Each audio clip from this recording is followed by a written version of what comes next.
the Mahoning County Board of Elections will hold an adjourned regular meeting and a protest hearing on today's date, set to adjourn after the board reconvenes after the audit in the boardroom of the Mahoning County Board of Elections office at 345 Oak Hill Avenue, Youngstown, Ohio. Would the director call the roll? Ms. Pesta?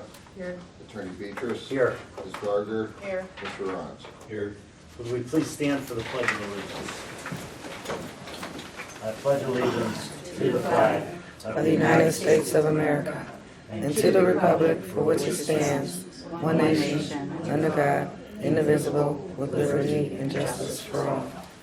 We now have a moment of silence for anything you want to think about, meditate on, or do whatever.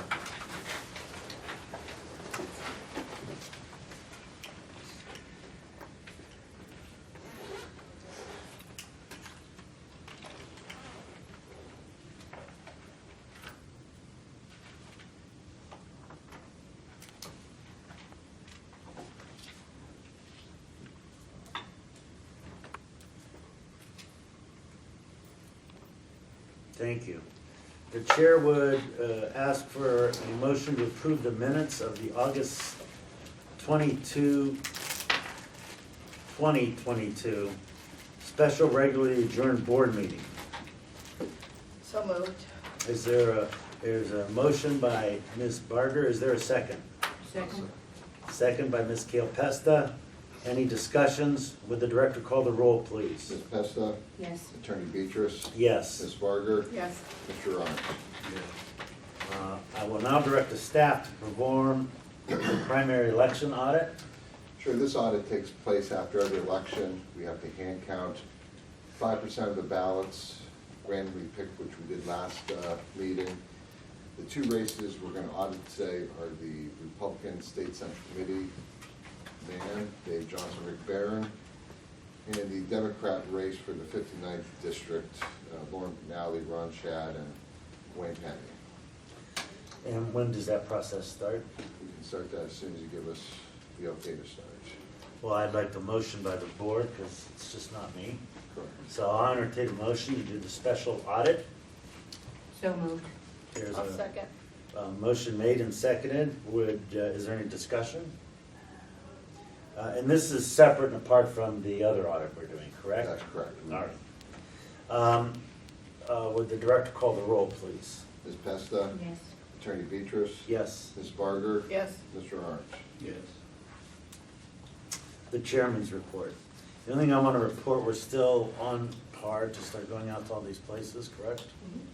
All right, and any more that we can get, if the press would be so kind as to put in that we are going out in the highways and byways explaining how election processes work and the safeties that's built into them and the anonymity of your vote. Because I think election officials like ourselves have been under assault. Election workers in this country have been under assault. And I think the more we get out in Mahoning County and tell people actually how this stuff works, I mean, I'm hearing talk that they want to get rid of machines and go back to hand counting where we won't get results for weeks. So I want to explain how the machine count is checked by two different audits. Second report, and the second thing I want to state for the record is, nothing against Ms. Barger, but there was a quote in the newspaper that I like a lot of people running and want to see as many people on the ballot as possible. That is correct. We also took an oath to uphold the Constitution and the laws of the state of Ohio, and if I felt someone is not in accordance with those laws, then I feel it's my obligation to do it in light of the fact that it is my personal opinion that the more people that run, the more people that get engaged in the process, the better it is for our democracy. But I also have an oath to the Constitution and the laws as I see them. I'll now turn it over to the director's report. Public events, we did our first one on Friday at Camp of Rotary. Spoke to about 40 people. Melissa, board member Bob, Laurent, myself, and Amy Clucci went out. Went very well received. Lots of questions. Lots of questions. Actually, most of the presentation was questions, and it went well. So we're looking forward to do more of these. Yeah, I want It to was go. excellent. Good. Very good. And I want to compliment the staff, Melissa and Tom and Annie and all the staff. We've put together a very, how voting works 101, would you say, sort of It's is? safe and secure elections, Yeah, yeah. So that's it's the just name three of- pathways to vote, and then how do we keep it safe and secure? That's the name of the program. And any group out there that wants us, schools, civic groups, church groups, anyone that wants us to come out and talk about our safe and secure election program, one Democrat and one Republican for sure. We just won't send Democrats, and we just won't send Republicans. We'll send representatives of each party so people understand how the process works. Mr. Chair, can I ask a question? Is the video and the PowerPoint up yet? The video of, We're doing a PowerPoint for the safe So- elections, secure elections? so what we did, and Annie created it, our compliments to Annie, she worked really hard on it. She created a PowerPoint, and at some of the places we're gonna be, they have the media where we could use the PowerPoint, some places do not. And the other day when we went, we had a format of the four of us, the board member introducing, Annie facilitated and did the nuts and bolts. Tom did an awesome job fielding all the questions with his institutional knowledge and all his years and his knowledge of what really goes on at each election. We did the question and answer. So we could use a PowerPoint if where we go needs a PowerPoint or could use it if it's big enough audience. What we did the other day was kind of moved with the audience and what their interest was. As long as we tell them the three pathways to vote and the safety and security measures, we give the audience an option to ask what they want to know. So we have it. We didn't post it anywhere because I sent it to you guys to review just Saturday. I sent it to you all to review and see how you feel about it, if you want to add or take away anything. Just so you know, my firm has a projector and a screen that I'd be willing to let the board use. Should you want to do the PowerPoint, you just, We have a projector and screen. we have a projector and screen? All right, so there shouldn't be any, you know, Well, like for example, the place we went to the other day, we were working with that audience. They would have probably not been open to a PowerPoint. It was an older group. They wanted to talk. The libraries, when we go there, it depends who's gonna come there. And I don't mean that that's bad about older, they just really wanted to ask their questions. What do you think, Tom? Like, Kids like PowerPoint. kids like PowerPoint, Kids. and so we have the option to do both, okay, as all long as we get our message across. right. Very good. Any unfinished business? No. All right, new business, I see we have a protest hearing. So could the director read the challenge, please?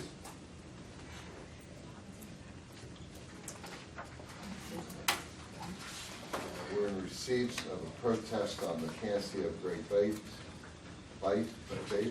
thank you, challenge, followed by Katie Fabian at 1912 Comanche Trail, Youngstown, Ohio, 44511.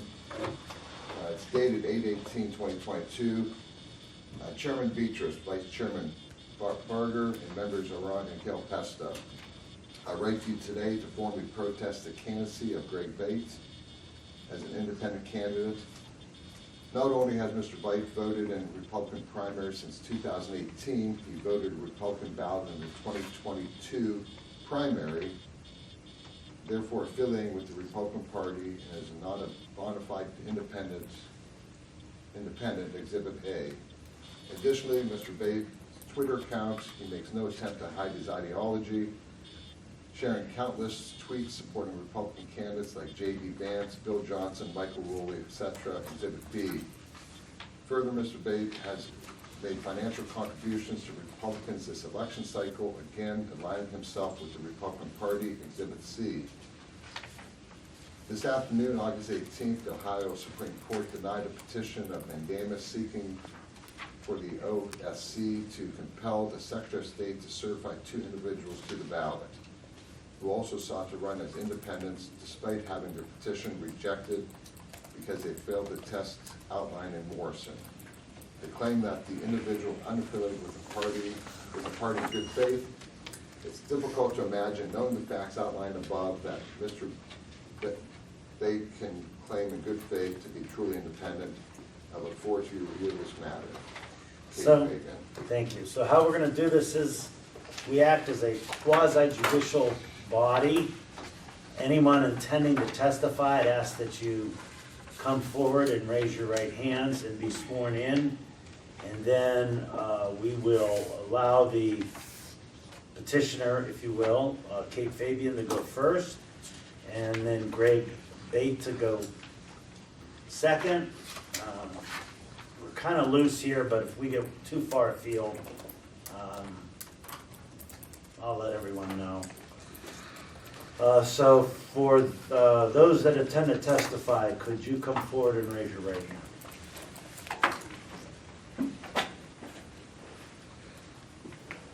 Front of you or Right there. over here? She's gonna swear you in. Oh, Okay, if you would all raise your right hands, please. Do you solemnly swear the testimony you're about to give will be the truth, the whole truth, nothing but the truth, so help you God? yes. Okay, you guys can just both have a seat there, I guess. Do either Gregory or Kate have counsel with them? Chairman, I represent Kate. I'm attorney Corey Grimm for purposes of the record. Okay. We will let you start, Mr. Grimm. Ms. Fabian, can you just state your name and address for purposes of the record, please? Katie Fabian, 1912 Comanche Trail, Youngstown, Ohio, 44511. And did you offer the letter that Mr. McCabe wrote and offered this protest for purposes of this hearing today? Yes. Okay. And this is your letter that he read into the record just before your Correct. testimony? Okay. You also presented various exhibits that were attached to this letter. Did you, in fact, get this information from all the various sources and attach those exhibits to the letter? Correct. And you found those exhibits, I'm assuming, through internet research? Yes. Okay. And all those exhibits are true and accurate copies of what you found through internet research? Yes. With respect to Exhibit A, do you believe that to be the accurate voting history of Mr. Bate? I do. With respect to Exhibit B, did you actually go to Twitter and find those posts from his account? Yes.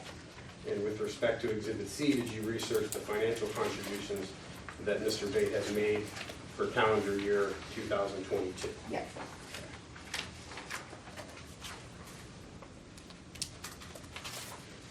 And it is your position, based on the exhibits, that he has not made a good faith disaffiliation from the Republican Party, correct? Correct.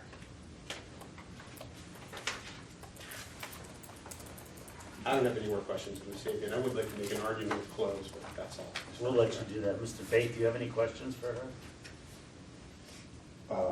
No. Okay. I have a question. The retreat of Senator Mike Ruley on August the 8th, Mm-hmm. I'm asking either one of you. Okay. The one above it, it says Ohio Senator J.D. Vance and Bill, when was that tweet made? Doesn't have a date there. Which one are we looking at, Chairman? The one above where he retweeted Mike Ruley. Page 3. The Utica Energy Alliance. I'm showing August 8th is what I have one. Okay, is it on yours? I don't see. I don't have a date on mine. Is it are these two on the same date, is what you're saying? No, I think they're on different dates. I think that was just the way his wall would have written for purposes. See, we don't have this August 15th on ours. Okay. Here, you know, I'll make it part of the record on Can we get a copy of this real quick for everyone?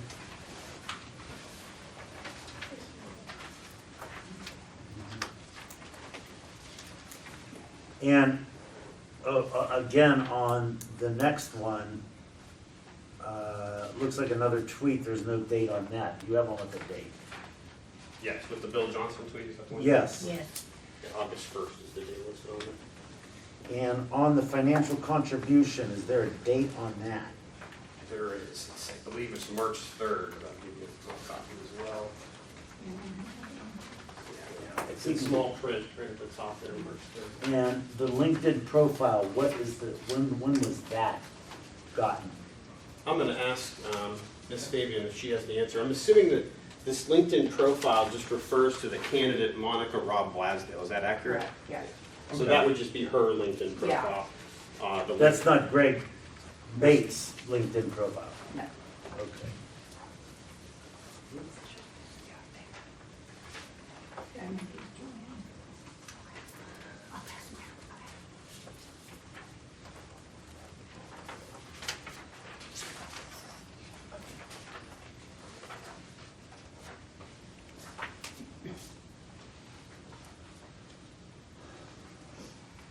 Does anyone have any other questions? Questions? Mr. Arnott? Mr. Grimm, you're free to make any, Okay, oh, go address ahead. those. I'm gonna give you a chance. Okay, I don't know what the I'm gonna give you a process chance. is. Okay. Okay. I have a question to you, Mr., or whomever wants to answer it. Is, my understanding is that the federal court has said that this is one primary, but the Supreme Court has not definitively said whether it's one or two primaries. That's my understanding. Yes. Well, I guess for purposes of our argument, it is all one election cycle, and it's a strange year because of the fact that you're having two primaries as a result of redistricting. So for purposes of our claim, we would propose that all of that is part of the first election cycle. And I think it's important in this case, if you look at it from the perspective of not only his voting in the primary election, which is a quintessential part of whether or not he's affiliated with the Republican Party, but the court in all of the federal and the state court cases, including the Supreme Court case that recently came out, I think it's Canaan versus LaRose, you're allowed to look at a multiple factors with respect to whether or not he's sufficiently disaffiliated himself from the Republican Party. And I think when you look at the timeline, you have a financial contribution made in March to a Republican candidate. You have him voting in a May primary in this election cycle for purposes of voting as a Republican in that election cycle. And then you combine that with his support through his Twitter page of various Republican candidates and Republican elected officers. When you put all that together, considering all of the factors, we believe that he is not sufficiently disaffiliated himself with the Republican Party. In addition to that, if you look at Revised Code 3513.19, which just talks about for purposes of whether or not the board or an election official should allow someone to vote in a primary election as an affiliated voter for purposes of whether a Republican or a Democrat, that statute says look back 3 years. So you look at the current year plus the 2 calendar years immediately prior. With respect to Mr. Bate, he's voted as a Republican in every primary starting, I think, in 2018. So that would be our argument for purposes of our protest of his independence candidacy and the fact that he's not made a good faith disaffiliation. All right, Mr. Bate. Is it Bate? Bate. Bate. What would you like to say? First, the contribution. Monica Robb's my cousin since birth. Monica Robb, that was the first fundraiser I attended for any political politician since apparently 2017 when I voted Democrat. The last contribution I gave previous to that would have been to a friend of mine who was running for judge. Family goes deeper than politics. As far as the Twitter,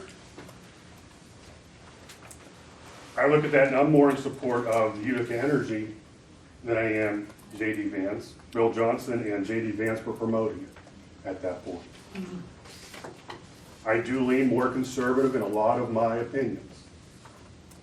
I also have not voted party tickets in general elections in years.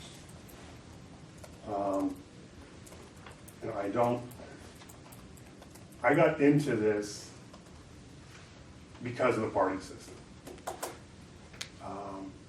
I think the general population, you have 20% on one side, 20% on the other, 40% in the middle.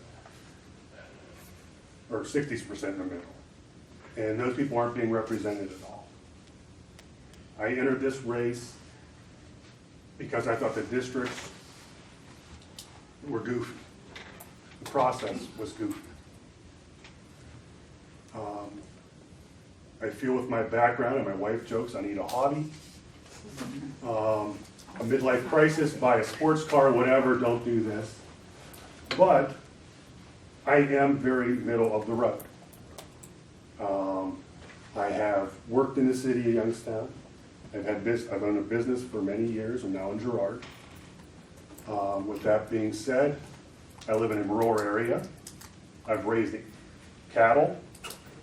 I understand the district, I understand the people of the district. To take it a step further, my wife is a union member, my son is a union member. I just can be very middle of the road with most of my opinions and look at each individual situation as separate, not based on a Republican issue or a Democrat issue or a left or a right situation. Can I ask you a question, Mr. B? Yes, You voted in the primary of 2022 as a Republican. I did. Did you understand that there were two primaries going to be held this year? At that point, yes. So when you understood that there were going to be two primaries being held, you understood that the one that you're running for now would be the second primary? I had no intentions of doing this at that point. The only reason I knew that was because, again, with my cousin, I knew she had filed for a district and didn't even know what district she was in. I knew at that You point. didn't know what district you were in when you voted in the primary then? Well, none of us did. Yes, no one knew what Yeah, what districts were gonna be at that point. So you decided But to my run after you understanding- voted? Let him finish his point, let him finish his answer. Go ahead, Mr. Pike. You know, my understanding of how that played out is anyone who was running for state office, for representative, state senator, who had no clue where their districts were gonna be. That was up in the air as of May, when the federal government said, you have to have your congressional primaries, you have to have your Senate primaries now. And then, my understanding, they threw it back to the state and said, hey, you guys figure out to do the rest of it, you're on your own. But you had not made a choice to run at that time, No, I decided in July. but you decided to vote Republican that time. I did, and I can tell you, because of the amount, it was contested races. Contested. There were more people involved. There was, voting the Democrat one at that point, there was really nothing on it. You had the congressman, you had a senator, but there was no competition. So you're saying the person that ran for that district was a Democrat who had no opposition, and that's why you chose to run? No. I'll tell you about the congressional race in May. No, I'm talking about your race. In my race? Yes. No, I decided to run because there's no one in it. Because I feel that I can represent the area better. That's why I decided to do that.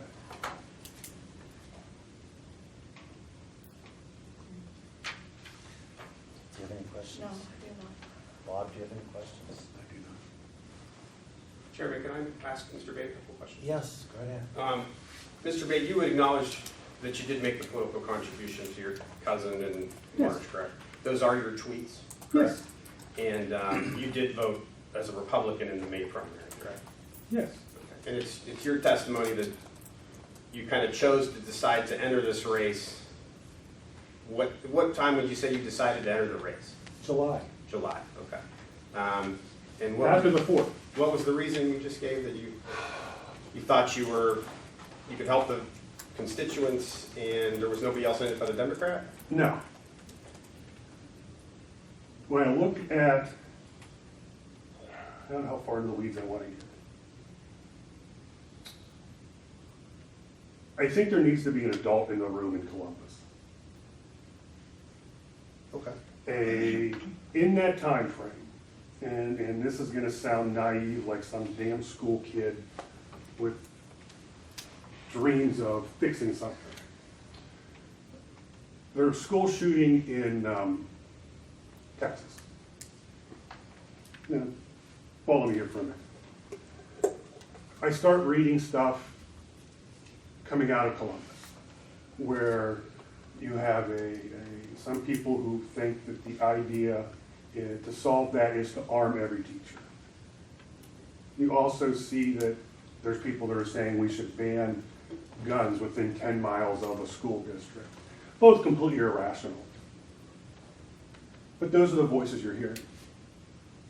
So the thought of someone who could actually think and make comments and contribute in the middle could be a huge benefit. Okay. But it's your testimony for purposes of hearing that you decided to enter this race in July? Yeah. Okay. That's all I have.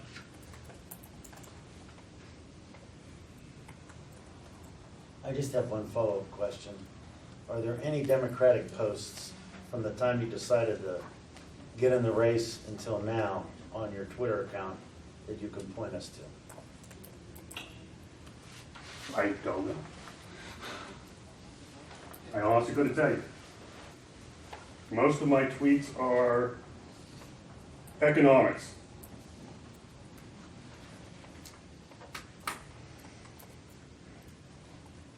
In other words, there's no Democrat you retweeted in that period of time. I couldn't tell you that without looking. And I have no cell reception here right now. All right. I would look right now for you and give you a yes or no answer, but I have no cell reception. Okay, so I think what we're gonna do now, do you have any more testimony you'd like to offer? I don't know what to say. Okay. What I would do now is allow each side to make sort of a closing argument. Then I'd like to go into executive session and hear from our lawyers, and then we'll come back out and we'll have a vote. Okay, so, Mr. Grimm, you can go first. Thank you, Chairman. I'm not going to rehash. I've pretty much given most of my close to the board at this point with respect to a question that was posed by the chairman, so I'm not going to rehash all of it. But basically, the standard we're looking for is his disaffiliation, his declaration that he's an independent made in good faith. And I would think when you take all of the evidence that's been submitted today, under the totality of those circumstances, you would decide that he is not substantially disaffiliated himself and his disaffiliation is made not in good faith. Like I said, the board could consider a bunch of factors, including the tweets, including his contributions to political candidates that are Republicans, and the fact that he voted in the May primary as a Republican. I think that when you combine that with the fact that Mr. Bate has indicated he really decided to join this race in July, that seems to me to indicate that he saw an opportunity and jumped at it. And I think those are the things that really the legislature sought to avoid, with people disaffiliating at the last minute and then decided they're going to run as independents once they see the outlook. In fact, the Juliet case actually speaks to that with respect to why these statutes and the rules that deal with disaffiliation should be followed and why they're constitutional. So I think when you look at all the factors in this case, I think it leads to the conclusion that this is not a disaffiliation made in good faith. I certainly accommodate Mr. Bates' willingness to want to involve himself in the political process, and I don't think there's anything that's going to stop him from in the future deciding to disaffiliate. I just think at this point, when we look at this year and the prior activity he's engaged in, he's not made a good faith disaffiliation. Can I answer your question? Are you going to enter these documents Yeah, as exhibits? I would ask that those be considered and added to the record as purposes of exhibits. My client did testify as to their authenticity. Okay, Mr. Bate, is there anything you'd like to say? I don't feel that making a contribution to a relative affiliates you with a party. I've not gone to party dinners, events for years.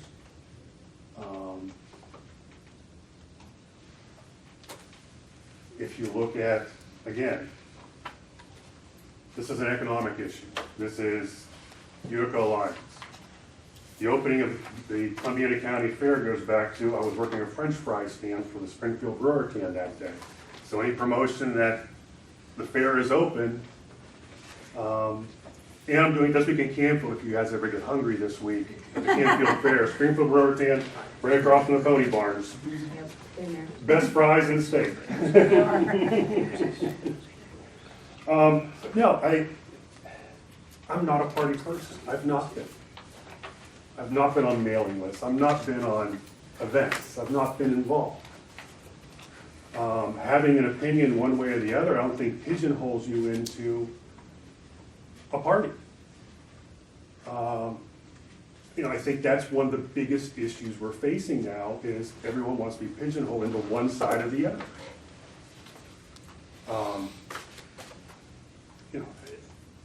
This leaves a bad taste in my mouth. And I think that's kind of why we are where we are politically right now. I'll be honest with you, leaves a bad taste in my mouth too. I think we should do ranked choice voting. I They think did that in we'll- Alaska, didn't they? They did, there are a couple states that do that. I think that's a better system. But under the laws we have now, unfortunately, you gotta pick a team, okay? And they force you to pick a team, okay?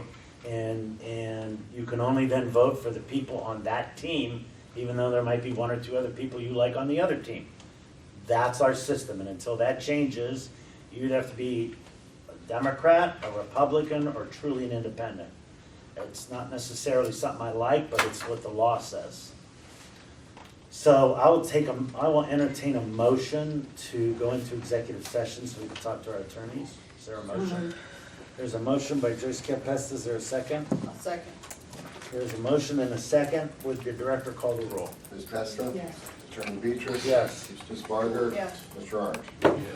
Chairman, it's going into deliberate? No. Or going into, Get advice from our lawyers about the evidence we heard. We've been handed a bunch of legal arguments by him. We've heard from him. I want to know what, I want to ask them what they believe the law to be. I don't think that, we're not going to deliberate. We're going to just simply get advice from them. And then when we come back out to deliberate, you will vote in open. Okay?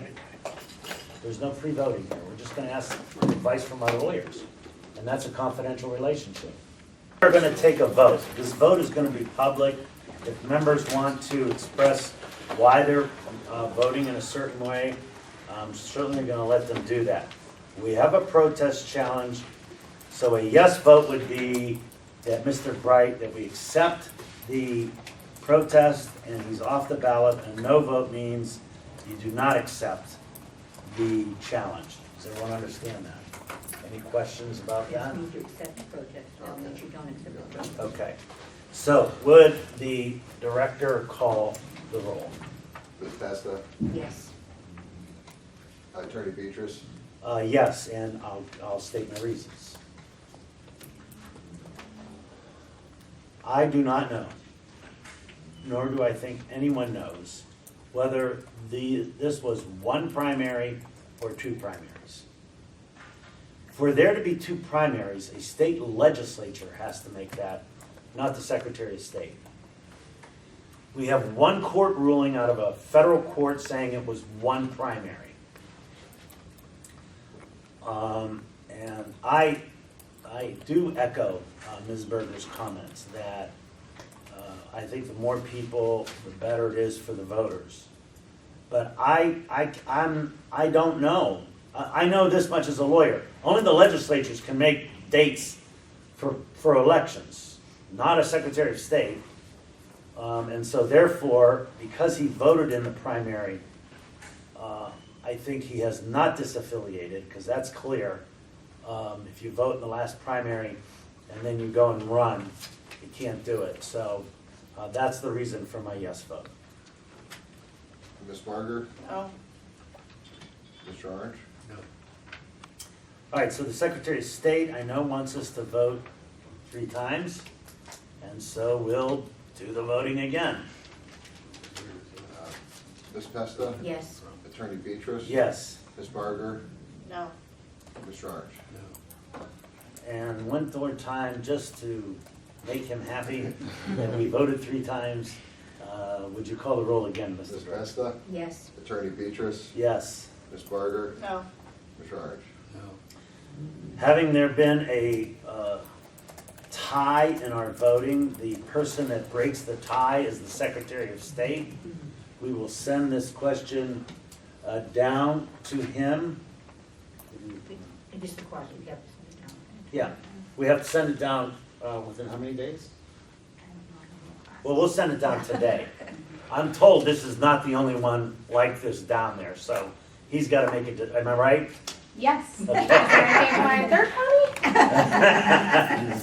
So, I mean, they've just left everyone kind of in a lurch as to what we're supposed to do, and I want to do the right thing by Mr. Bite, I want to do the right thing by the law, and so I will let the Secretary of State make that decisions because he's making the big money doing this. So it's a big money decision. I'm just being sarcastic, by the way, on that. So we will send that down as a tie vote and let the Secretary of State break that tie. I thank my board members for very insightful arguments and very insightful analysis from our lawyers. All right, anything for the good of the order or public comments? I have the Secretary of State's representative. How many of these do you know are down there like this? From my 12 counties, I believe I only have 3. And are there others from other counties? Oh, yeah. Yeah, So he's got to make one decision one way or another. right. And one way or another, it's going to be in the court and we're going to get a definitive ruling. That would be my position. All right. The meeting will stand, we didn't finish the audit, of course, right? Check it out.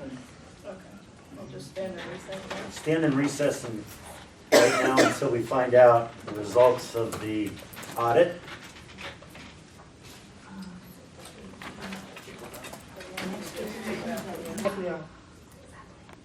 Thank you.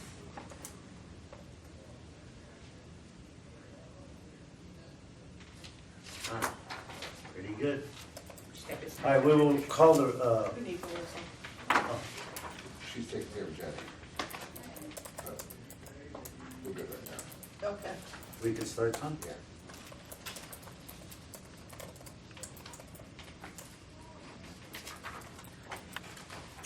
I'm going to call the meeting back into order, and we finished the audit.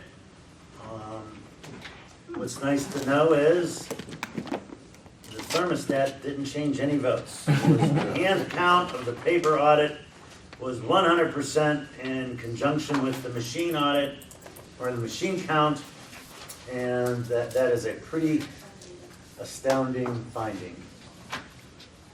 Okay. We have to set a date and time for a special meeting for the opening of bids, and then our next regularly scheduled meeting is for Tuesday, September 13th.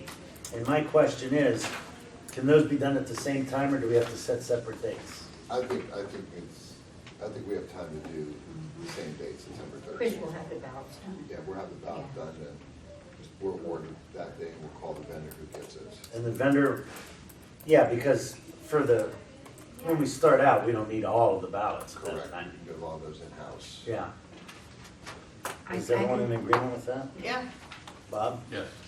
Okay, so let's have a motion to set the date and time for the special meeting of opening of bids and the regularly scheduled meeting for Tuesday, September 13th, 2022. So moved. Is there a second? I'll second. Second by Mr. Arnott. Would the director call a roll? Ms. Pesta? Yes. Attorney Beatrice? Yes. Ms. Barger? Yes. Ms. Bernard? Yeah. Okay, here being no other business, I will take a motion to adjourn. So moved. Motion made by Ms. Barger, seconded by Ms. Gilpesta. Would the director call the roll, please?